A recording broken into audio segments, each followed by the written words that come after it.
사실 성인이 된다라고 하는 것은 자기를 그 객관화시켜서 평가할 수 있어야 되잖아요. 자기 성찰이라는 게 되게 필요하거든요. 네.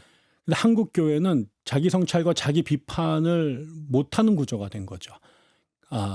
그는 한국 교회 안에 끊임없이 아까처럼 자본이나 이념이 한국 교회 안으로 들어와서 원래의 그 기독교 정신, 기독교의 우리가 말하는 복음과 십자가와 예수 중심의 신앙에 자꾸 벌어져 갔단 말이죠. 근데 그걸 알아요, 모두가. 그러니까 조금만 밖에서 보면 한국 교회가 길을 잃고 네. 변색되고 예전 같지 않다라는 걸 알아요. 근데 그래서 그거를 그런 개혁과 갱신을 외치는 목소리가 끊임없이 있었어요. 근데 어떤 그 대부분의 교회들은 그거를 자기와 상관없는 것으로 받아들이는 거죠. 그러니까 기존 체제를 그냥 정당화시키고 유지하려고 해왔던 거. 그러니까 결국은 제일 중요한 거는 우리가 나도 잘못될 수 있다라고 하는 거. 그래서 마치 운동선수가 경기 전에 개체량을 하기 위해서 이런 그 저울 위에 자기가 올라가는 그런 과정을 겪잖아요. 근데 한국 교회는 그런 계기가 거의 없습니다. 돌아가는 루틴을 따라가느라 정신이 없고 일하느라 바쁘고 또 생존과 성장을 위해서 몸부림치다 보니까 우리가 좀 잘 가고 있는지 적어도 성경의 근거에서 종교개혁 정신의 근거에서 우리가 비만이 된 건 아닌지 혹은 아니면 기형적으로 몸이 뒤틀린 건 아닌지를 끊임없이 성찰해야 되는데 그런 성찰의 기회가 거의 존재하지 않아요. 교회가 교인이 계속 늘어나고 교회가 재정이 드러나고 우리는 잘 가고 있다고 생각하고 양쪽으로 성장하고 부흥하면 우리는 하나님 축복받았다고 생각을 하는데 바로 거기에 가장 큰 그 사탄의 그 유혹이 있을 수 있거든요. 그런 의미에서 한국 교회가 끊임없이 제대로 자기를 절대적 기준의 앞에서 자기를 비춰보면서 자기를 치는 그런 노력들이 있어야 되는데 아마 대한민국이 그런 기회를 갖는 교회가 있을까요? 우리 안에 종교개혁 기념일 날 한국 교회를 그렇게 저울에 올려놓는 그런 자리가 있을까요? 저는 그런 맥락에서 저는 그 자기 성찰과 회개가 사라져가는 교회 그런 교회들은 어쩔 수 없죠.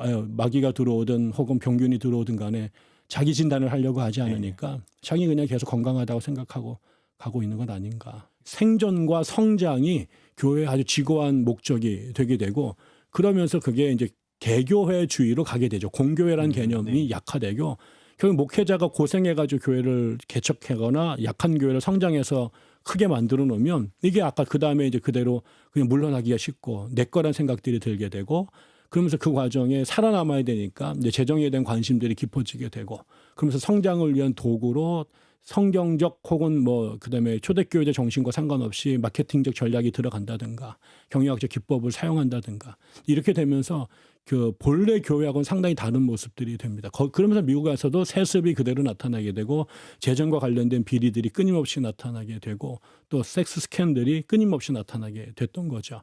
그런 것들이 이제 미국 안에서도 끊임없이 개혁과 이제 근심의 대상이 되고 그걸 넘어서려고 하는 그래서 끊임없이 새로 교파가 또 교회가 분열되고 새롭게 만들어지고 이런 일들이 미국 교회 안에서도 사실은 끊임없이 반복이 되어 왔습니다. 교회가 경계해야 될 것은 항상 돈과 권력이겠군요. 맞습니다. 예. 예, 그게 결국 하나님과 만몬을 겸하여 섬길 수 없다라는 게 결국 주님의 그 해안이 망고불면의 법칙이 된 거죠. 예. 일부 대형 교회 그리고 뭐 교계 일부 지도자들 군부 정권을 거치면서 이 권력과 좀 유착하는 모습들, 정치 권력과 아주 밀착한 그런 모습들을 역사에서 봤는데 또 최근의 역사 인접해 있는 이 과정에서도 우리가 봤단 말이에요. 네네. 과거 독재 시절에 목회자나 교회가 그렇게 했던 것을 우리가 반성하는 의미에서 들춰보고 비판하고 이런 일들이 계속 있음에도 불구하고 반복되는 이유가 뭘까? 뭐 그분들도 역사 공부하셨을 거 아니에요, 신학교에서. 네. 돈과 권력에 대한 유혹에 이기지 못한 건가요, 그냥? 음, 저는 세 가지 정도가 다 이유가 있다고 생각합니다. 하나는 역사 공부를 제대로 안 한 것이고요. 예. 두 번째로는 반성을 제대로 하지 않은 것이고요.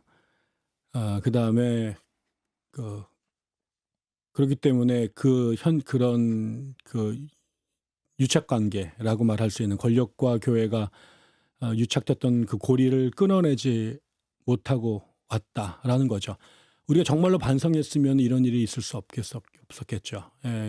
우리가 그 45년부터 지금까지 북한에서 내려오신 사람들을 중심으로 해서 한국 개신교회가 재편됐고 그분들이 가장 강력한 반공주의자들이 됐고 또 살아남아야만 했던 어려운 상황에서 또 마침 나라가 분단이 됐고 또 그 시절이 또 냉전 체제가 되고 근데 흥미롭게도 그 이후에 들어선 정권들이 되게 비민주적 권위주의적 정권 군부 독재 정권들이 일어났는데 그 사람들이 서로 같이 갈 수 없는 존재거든요. 엄격한 의미에서 성경이 독재를 말할 수 없고 그 기독교인들이 독재자들의 친구가 될 수는 없는 노릇인데 반공이라고 하는 고리를 통해서 또 서로 생존이라고 하는 현실적 이유 때문에 그 전략적 제휴가 이루어졌고 거기서 서로에게 서포트를 하면서 공생관계가 형성이 된 건데 사실은 그 관계 속에서 한국 개신교는 굉장한 국가적 혜택을 입었잖아요. 그래서 그 혜택이 물론 성령께서 역사하시고 은혜를 주고 많은 성도들이 헌신한 것도 우리가 분명한 사실이지만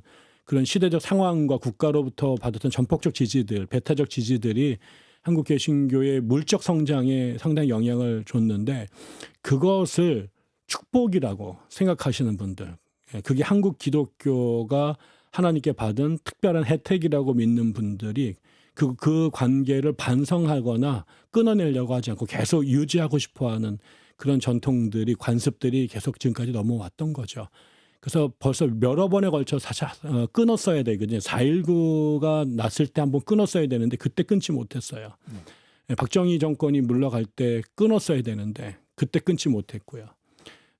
제가 60항쟁이 있었던 87년도 때도 한번 끊을 기회가 있었는데 그때 끊지 못했고 그게 결국 지금까지 그 유착고리가 지금까지 내려와서 사람들은 바뀌었지만 국가와 한국 개신교의 관계는 여전히 같이 가고 있는 것. 그래서 지금도 대권 주자들이 명절만 되면 교회 명절만 되면 교회 대형 교회 앞자리에 앉아가지고 인사를 하고 있는 이런 장면들 그런 것들이 교회가 부끄러운 장면이 아니라 우리 교회 누가 왔어라고 하는 게 일종의 명예와 훈장처럼 생각하는 사람들이 남아 있기 때문에 이 고리가 끊어지지 않고 지금까지 지속되고 있다고 봅니다. 예, 권력과의 관계를 끊을 수 있는 기회가 몇 차례 있었지만 못했다는 말씀하셨는데 그 이야기를 지금 대입해 보면 지금이 또 그걸 끊을 수 있는 기회의 시기가 아닌가 하는 생각도 해보는데요. 맞습니다. 저는 지금이 또 한 번 한국 교회에 준 절호의 찬스라고 생각이 들어요.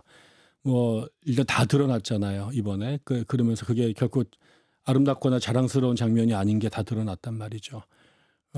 우리가 되게 부끄러운 것이지만 정치인들은 종교인들을 자신들의 표를 위해서 이용합니다. 네. 종교를 사랑하거나 그 가치를 존중해서가 아니라.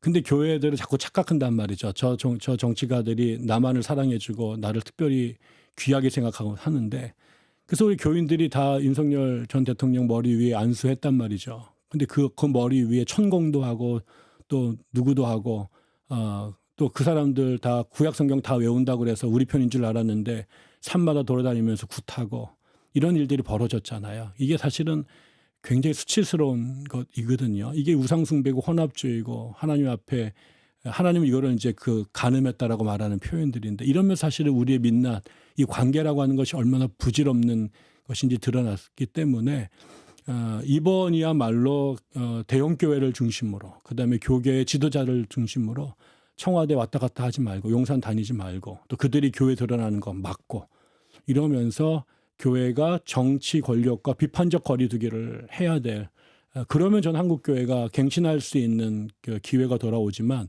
여전히 그들을 향해서 그 일방적 사랑의 러브콜을 보내면서 태극기를 흔들면 저는 그 끝은 참으로 추하게 되지 않을까 싶습니다. 이게 참 이번에 다시 보이지 말아야 될 모습들을 다시 좀 보였다. 한국교회 민낯을 들춰졌다 이런 생각이 드는데 물론 이제 그 징조는 계속 있었습니다. 네. 광화문에서 있었던 사람들이 있었습니다.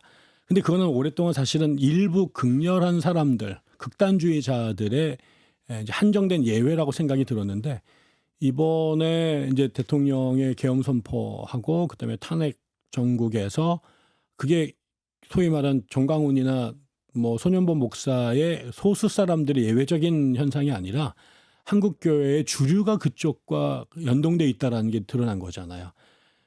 저는 그런 상황에서 한국교회의 대표적인 목회자들이나 신학자들이 선을 그을 줄 알았어요. 책망을 하거나 이러면 안 된다는 메시지를 할 줄 알았는데 다들 입을 봉하거나 아니면 은근하게 그것들을 정당화하고 부추기는 일들을 했던 거죠. 그러면서 한국 교회가 세상 사람들 눈에는 극우라고 하는 이 극우는 우리가 70년대 역사 속에서 떨쳐버렸던 과거의 구습이거든요. 우리는 정말 자유민주주의 체제, 시장경제 체제 속에서 전혀 다른 세상을 살고 있는데 그 과정에서 그 계엄이라고 하는 유신의 잔재를 그 현 정부가 끄집어냈고 그것에 대하여 대부분의 시민들이 경악을 하면서 이 시대착오적인 발상에 대해서 분노하고 그거를 막으려고 몸을 던졌는데 그거를 오히려 지지하고 그런 사람들을 욕하는데 한국 개신교 대다수가 이제 자기 위치를 포지셔닝을 했단 말이죠.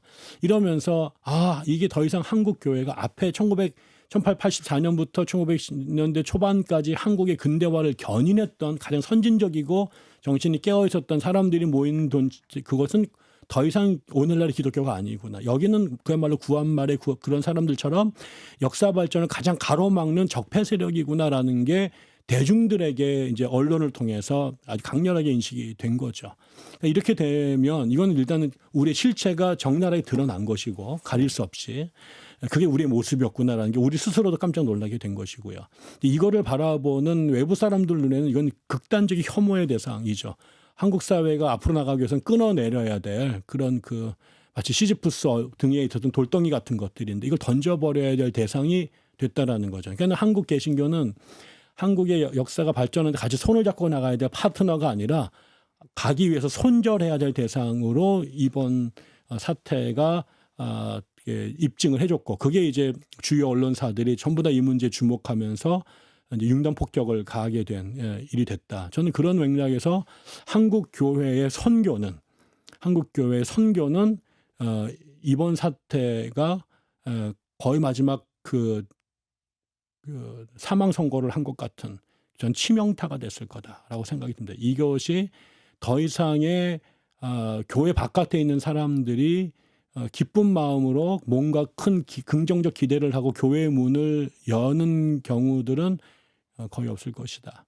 그리고 또 안에 그나마 남아 있었던 많은 사람들이 또 교회에 등을 돌리고 뛰쳐나가는 또 그런 계기를 마련해 줬다. 그래서 저는 한국 교회 선교 140년에 가장 치명적인 재난이 될 것이다. 되었다라고 저는 그렇게 평가를 하고 있습니다. 그래서 세상에서는 결코 만날 수 없고 하나 될 수 없는 사람들이 교회이기 때문에 예수와 십자가와 보혈이기 때문에 거기서는 전라도 사람, 경상도 사람, 민주당과 국민의힘 사람들이 같이 만날 수 있는 그런 공간으로서 교회를 내어줘야 된다라는 거고 그런 사회가 될 수 있도록 그런 기도 제목을 갖고 우리가 당장은 뭐 감정적으로 힘들고 어렵지만 하나님 앞에 기도하는 것부터 그렇게 국가의 통합을 위해서 더불어 함께 사는 세상을 위해서 기도하고 또 그런 것들을 이제 각각 예배 속에서 같이 앉는 자리를 만들어내고 거기서 훈련한 것들을 결국 세상을 향해서 선포할 수 있는 요것부터 시작하게 되면 저는 그 다음에 우리가 어디 갈지는 그 다음에 성령께서 인도해 주실 거다.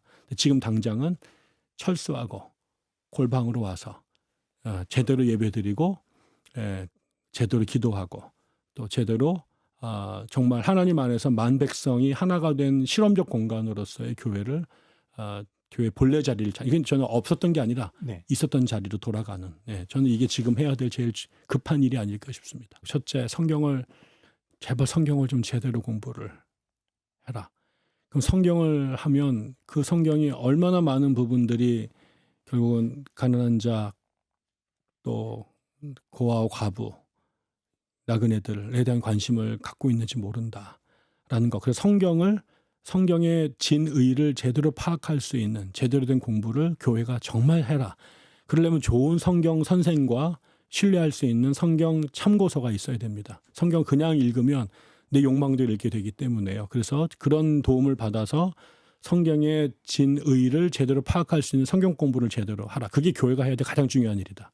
두 번째, 교회 역사를 제대로 공부해라라는 거죠. 아까 말씀드린 교회가 계속해서 돈과 탐욕에 쩌들었던 역사만 있는 게 아니거든요. 그러니까 그런 실패 역사도 냉철하게 봐야 되고 또 그것을 극복하기 위해서 끊임없이 새롭게 교회를 만들고 선교지를 개척해 나갔던 그래서 세상을 좀 더 나은 세상을 만드는 데 기여했던 수많은 아름다운 교회 역사들을 보면서 예스와 노를 명확하게 할 수 있는 기준을 삼아야 된다라는 것이고요. 마지막 세 번째가 반드시 교회 담장을 넘어서 이 시대에 슬피 울고 있는 사람들 곁에 가서 그들의 눈물과 곡소리를 옆에서 들어라라는 거죠. 세월호 참사 현장, 이태원에서 죽어간 사람들, 지금도 온갖 이유로 탄식하는데 아무도 세상이 귀 기울여지지 않는 그 우리의 그 강도 맞는 이웃들을 화면과 글자로만 만나지 말고 그들 곁으로 가서 그들의 눈물 소리, 탄식 소리, 그들의 떨림을 우리 감각으로 같이 확인하는 이 경험을 하게 된다면 저는 우리가 구체적인 것들은 다 교회의 상황에 따라 이제 전술과 전략을 선택해야 되겠습니다만 그런 경험들이 한국 교회를 자기 자신에게만 함몰되어 있는 자기 욕망만을 추구하는 소위 그 표층적 종교에서 타자와 세상을 꿈꾸는 심층적 종교로 발전하는 데 중요한 그 첫 출발이 되지 않을까 싶습니다. 예.